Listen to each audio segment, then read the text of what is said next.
This question comes from Dennis, who asks, how long would it take for people to notice their weight gain if the mean radius of the world increased by 1 centimeter every second, assuming the average composition of rock were maintained?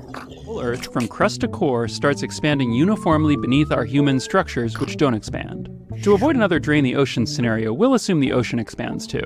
When the Earth started expanding, you'd feel a slight jolt, and then you'd be moving steadily upward at 1 centimeter per second and wouldn't feel any kind of ongoing acceleration. For the rest of the day, you wouldn't notice much of anything. The first day, the Earth would have expanded by 864 meters. Gravity would take a long time to increase noticeably. If you weighed 70 kilograms when the expansion started, you'd weigh 70.01 at the end of the first day.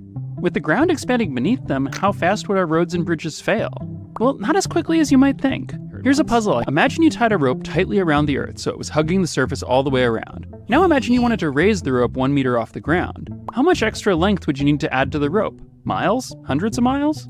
The answer is about 6 meters. Circumference is proportional to radius, so if you increase the radius by 1 unit, you increase the circumference by 2 pi units. After 1 day, the 40,000 kilometer circumference of the Earth would increase by 2 pi times 864 meters, or 5.4 kilometers, which is about 0.01%. And that'd be handled easily by virtually all structures. Concrete expands and contracts by more than that every day.